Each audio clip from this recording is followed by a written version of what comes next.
diberikan kebahagiaan, keselamatan, bagi bisa memimpin keluarga besar ini di Kota Malang ini, mudah-mudahan menuju ridha Allah Subhanahu wa Ta'ala. Alhamdulillah, saya bahagia sekali bisa bersama TNI di Kota Malang. Walaupun saya tidak dihitung sebagai anggota TNI, tapi saya cinta mati TNI. Karena berkunjungan silaturahim hampir alhamdulillah seluruh daerah yang kami hadiri dan datangi selalu ada acara silaturahim atau undangan TNI setempat di Lombok, kemudian termasuk juga di Jakarta, di beberapa daerah di Kalimantan, dan alhamdulillah sekarang di Malang. Dan kami bangga sebagai rakyat Indonesia ikut bisa menjaga NKRI kita, dan kita bisa menjaga dan terapkan menjaga nikmat aman, dan kita meniru akhlak Nabi Muhammad SAW. Kita sebagai orang Muslim tidak boleh merasa malu karena menjadi orang Muslim. Harusnya kita bangga, dan tidak perlu kita banggakan diri di hadapan orang, tapi kita banggakan untuk ikuti ajaran Islam, meniru akhlak Nabi Muhammad SAW. Tidak ada di dalam Islam ajaran radikal, tidak ada di dalam Islam ajaran keras, tidak ada di dalam ajaran Islam ajaran-ajaran yang tidak benar. Silahkan buka Al-Quran. Semua Islam kalimat buruk pun mengajak kepada buruk yang ada. Justru Islam dan Al-Quran mengajarkan menjadi orang yang ikhlas, orang yang sabar, suka memaafkan orang lain, menjadi orang lembut. Sampai kata Rasulullah SAW, maka al-dinu fi syai'in illa zamah, wala nuzi'a min syai'in illa syana. Tidak ada kelembutan dalam sesuatu, pasti akan menghiasi dan menjadi indah. Dan tidak ada kekerasan dalam sesuatu, pasti akan menjadi buruk dan merusakkan. Begitu ajaran Nabi kita Nabi Muhammad SAW. Nabi Muhammad membawa akhlak yang mulia.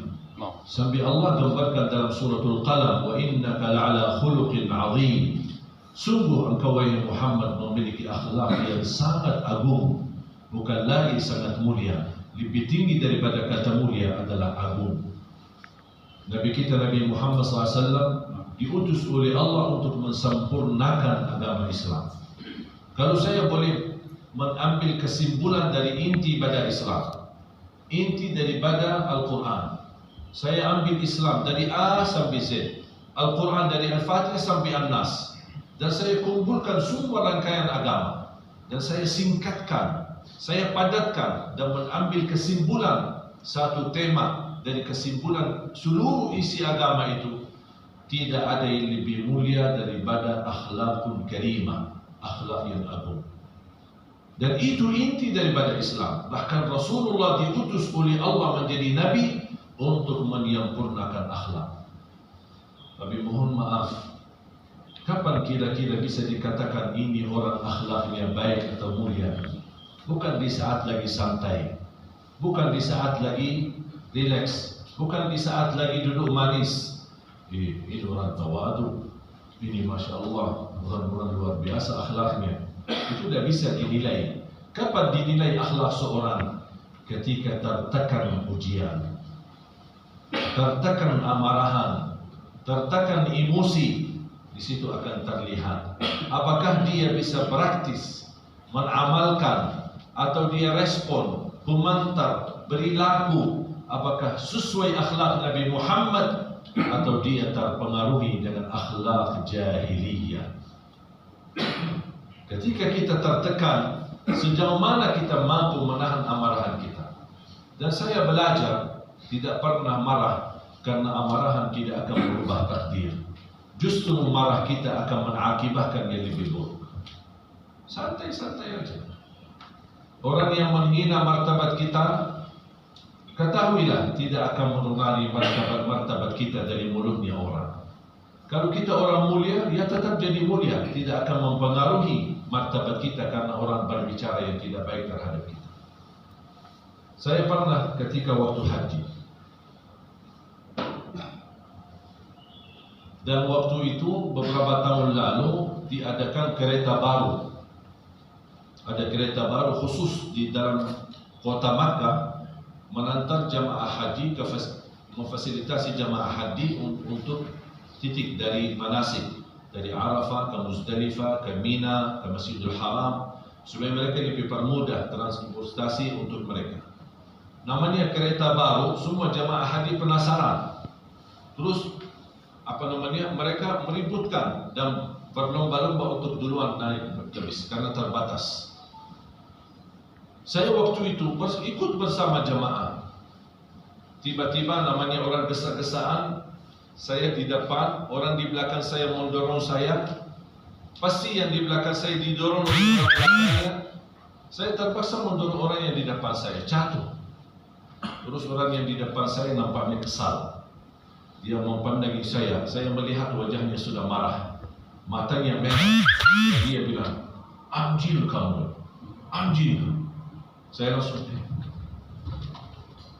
mana anjingnya? Gak usah ambil hati, kan dia bilang anjing, bukan bilang Ali Jabir. Saya bilang, oh maaf Pak, mungkin Bapak salah, saya Ali Jabir, bukan anjing. Bapak kan bilang anjing, anjingnya tidak ada di sini Pak, kita lagi haji. Namanya emosi, kadang-kadang kita tidak memperhatikan ucapan-ucapan. Makanya selalu saya usulkan ke jamaah, kalau lagi marah, lebih baik diam. Jangan coba sekali-kali mengambil keputusan apapun dalam kondisi marah. Pasti keputusannya tidak baik, dan keputusan itu menyakiti orang lain. Lebih baik diam. Sudah, tidak usah bicara dulu. Dan ini mohon maaf perlu dilatih. Sebagaimana ini berlatihan keras dari pagi, dan untuk menjaga negeri kita ini, kita perlu juga melatih hati kita. Ketika terlanjur sebagai manusia, wajar kalau ada marah, tapi harus kita belajar kendalikan amarah kita. Dan saya kasih amalan. Kalau waktu ini singkat, saya kasih amalan sederhana. Setiap Bapak merasa marah, bersedekah. Jadi boleh hari ini, nanti selesai acara, minta izin komando, kita minta kota amal. Masing-masing punya kota amal. Boleh kaleng atau apalah gitu.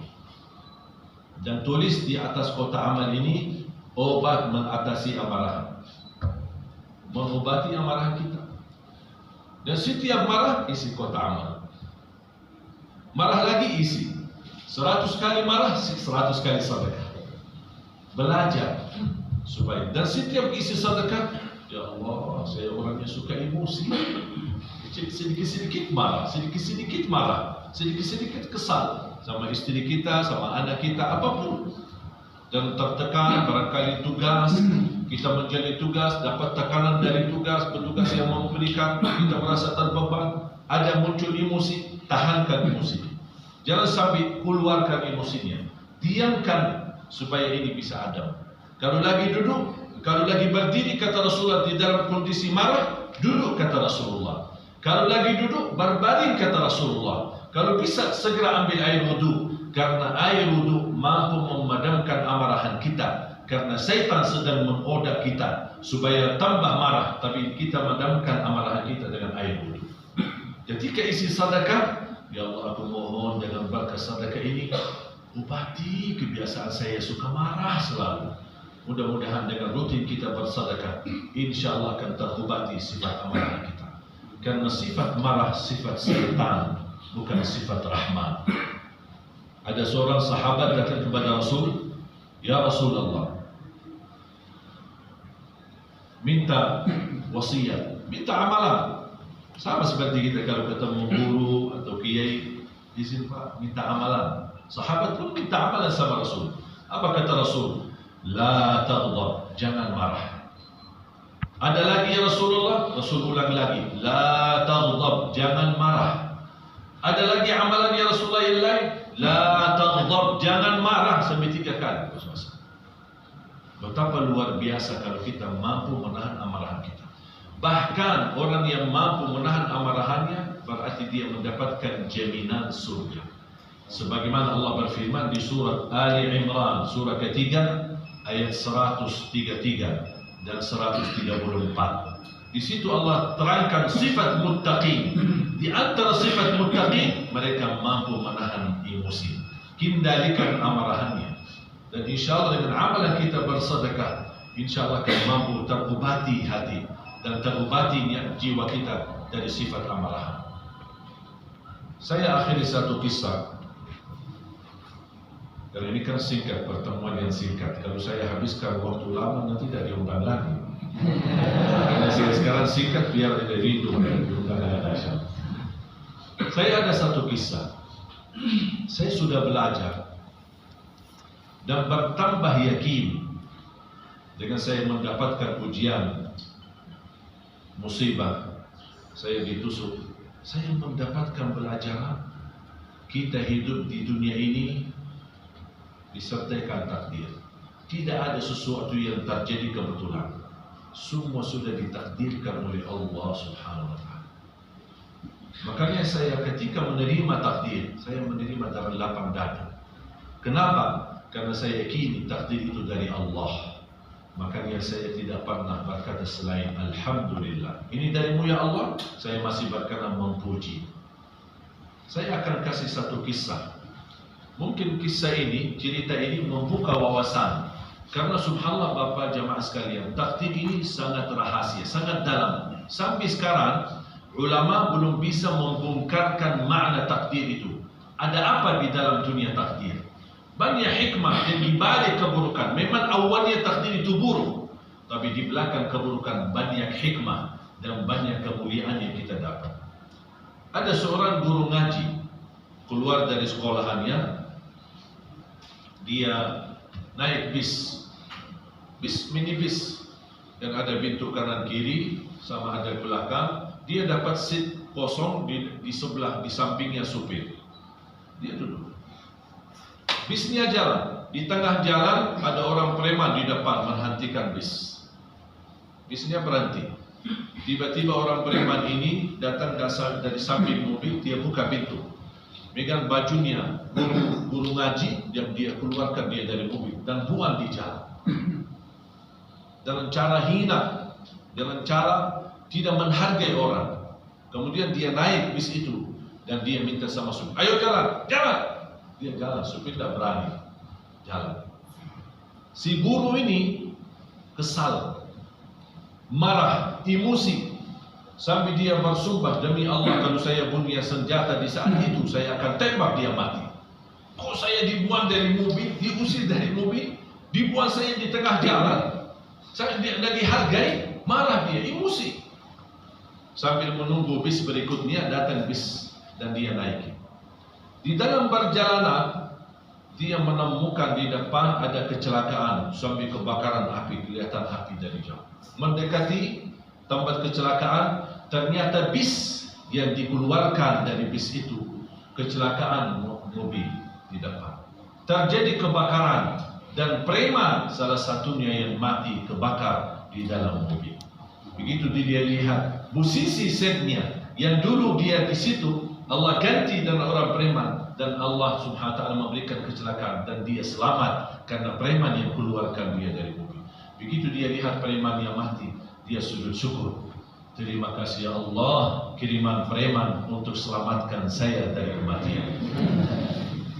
Tidak bakal tahu rahasia takdir. Pasti di balik takdir yang buruk, mungkin nampaknya buruk, mungkin membuat kita kesal, membuat kita marah, tapi tak ketahui yang datang dari Allah yang takdir itu tidak mungkin datang dari Allah yang buruk. Karena Allah, salah satu nama Allah Ar-Rahman, Ar-Rahim. Allah Maha Kasih Sayang, Allah Maha Penyayang, Allah Maha Kasih Rahmat. Tidak mungkin datang dari Allah hal-hal yang buruk atau hal-hal yang menyakiti kita. Justru yang nampaknya awal menyakiti kita, tapi di balik itu banyak hikmah dan banyak karunia-karunia dari Allah Subhanahu wa Ta'ala. Satu cerita lagi, boleh Pak? Satu cerita lagi. Yang paling kesan ini cerita. Saya buat satu cerita, tapi kalau dengar cerita ini jangan cari di Quran ya, tak ada di Quran. Karena saya bikin sendiri. Kenapa saya suka buat cerita seperti ini?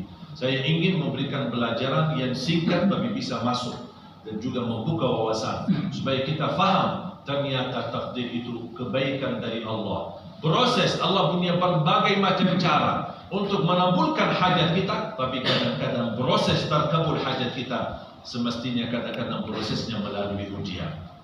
Ada seorang berdoa, terus selalu doanya, ya Allah, jodoh yang salihah, yang cantik, yang kaya.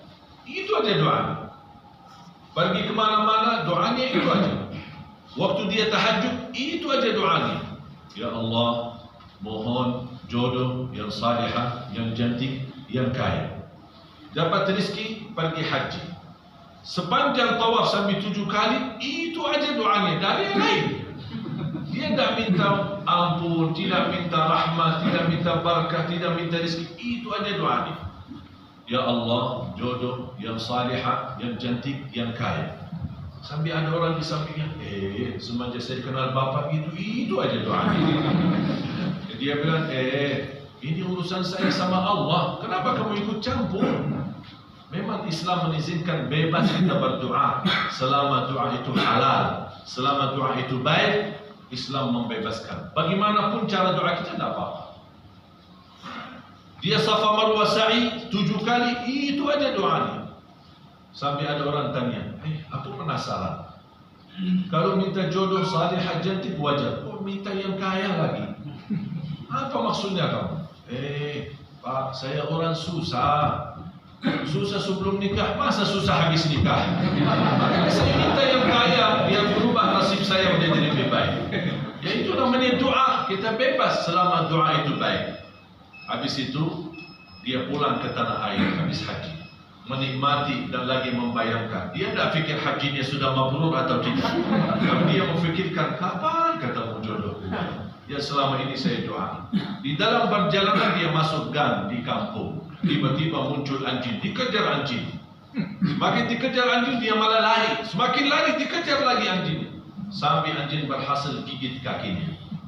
Habis itu dibawakan, datang mobil ambulan, dibawa ke rumah sakit. Dia merasa kesal. Ya Allah, selama ini saya minta jodoh yang salihah, yang cantik, yang kaya. Masa dikirimkan anjing? Dia belum tahu ada apa. Ini kan takdir. Pas habis selesai, diantar ke rumah sakit, dirawat sama seorang dokter yang cantik, salihah, dan kaya. Dan subhanallah jadi jodohnya. Ternyata jodohnya ada di mana? Di rumah sakit. Allah sudah kabul doanya, tapi harus sakit dulu baru ketemu doanya, ketemu hajatnya, ketemu jodohnya. Karena jodohnya seorang dokter, dan dokternya ada di rumah sakit. Tapi dia orang sehat, tidak pernah sakit. Allah kirimkan anjing, gigit dia supaya dia sakit dan dibawa ke rumah sakit. Begitu cara Allah Subhanahu wa Ta'ala. Kita tidak bakal tahu mana yang terbaik untuk kita. Saya doakan yang belum berjodoh, mudah-mudahan diberikan jodoh yang salihah, yang cantik, yang kaya. Walaupun digigit anjing. Terima apa adanya. Jalani takdir. Makanya kita harus belajar. Allah Maha Baik, Allah Maha Adil. Jangan Bapak Ibu merasa Allah Subhanahu wa Ta'ala ingin susahkan kita. Tidak ada. Allah tidak pernah menyusahkan kita. Ibadah pun la yukallifullahu nafsan illa wus'aha. Dalam hal ibadah, perintah ibadah Allah tidak ingin bebankan, apalagi dalam urusan dunia. Allah tidak ingin menyusahkan kita. Allah tidak ingin membuat hambanya sengsara. Allah tidak ingin membuat hambanya tersusah. Tapi Allah SWT kadang-kadang memberikan ujian. Inti daripada ujian, Allah gugurkan dosa kita. Mohon maaf, kita manusia kotor. Banyak dosa, banyak maksiat. Tidak terlepas dari kesalahan, tidak terlepas dari dosa maksiat. Makanya saya selalu berkata, jangan malu berdosa, tapi malulah belum mau mohon ampun kepada Allah. Kata Allah Subhanahu wa Ta'ala, selama hambaku berdosa, aku akan ampuni. Selama hamba tidak bosan memohon ampun, aku juga tidak bosan mengampuni dosanya. Syaitan bekerja keras untuk menggoda kita, untuk menjatuhkan kita dalam dosa dan maksiat. Mungkin proses menjatuhkan dosa maksiat itu tidak satu hari, bisa 1 minggu, bisa 1 bulan. Dia goda terus sampai setan berhasil menjatuhkan kita dalam dosa maksiat. Begitu kita terlanjur dosa maksiat, muncul rasa malu. Kita ingat Allah, kita istighfar, mohon ampun. Allah tidak butuh waktu lama untuk mengampuni dosa kita. Allah segera ampuni dosa kita. Kata setan, capek deh. Sudah lama aku kerjain dia. Dan dia ingat Allah, mohon ampun. Allah ampuni dosanya. Allah Maha Pengampun, Allah Maha Rahman, Allah Maha Rahim. Semangat, selalu mohon ampun kepada Allah dan yakini takdir itu pasti baik, walaupun awalnya buruk, tapi di belakang keburukan, insya Allah banyak karunia-karunia yang Allah anugerahkan untuk kita, termasuk keluarga-keluarga kita. Saya doakan semoga semua yang hadir diampuni segala dosanya oleh Allah, disucikan hatinya, dibersihkan jiwanya, diselamatkan setiap langkah-langkahnya, disehatkan badannya, diberkahi rezekinya, dipanjangkan umurnya dalam bertaat kepada Allah Subhanahu wa taala. Ya Allah, atas izin-Mu kami bersama-sama bertemu di masjid ini. Berikan kepada kami kemuliaan, sama-sama bertemu kembali di dalam surga-Mu ya Allah bersama Nabi Muhammad. Amin. آمين يا رب العالمين. اغفر لنا ولوالدينا ولجميع المسلمين والمسلمات والمؤمنين والمؤمنات الأحياء منهم والأموات. Anugerahkan ya Allah kepada negeri kami pemimpin yang takwa, pemimpin yang adil, pemimpin yang amanah, pemimpin yang jujur untuk melayani rakyatnya ya Dzal Jalali wal Ikram. Ya Allah, amankan negeri kami Indonesia menjadi negara aman, damai, sejahtera, bersatu, makmur, berkah, baldatun thayyibatun wa rabbun ghafur. Ya Allah, selamatkanlah negeri kami dari segala bencana, dari segala wabah, dari segala musibah dan bala, dan selamatkan negeri kami dan masyarakat kami agar senantiasa mendapatkan ridha-Mu ya rabbal alamin. Rabbana atina fid dunya hasanah wa fil akhirati hasanah wa qina adzaban nar. Wa sallallahu ala sayyidina wa nabiyyina Muhammad wa ala alihi wa sahbihi wa baraka wa sallam. Walhamdulillahi rabbil alamin. Salat.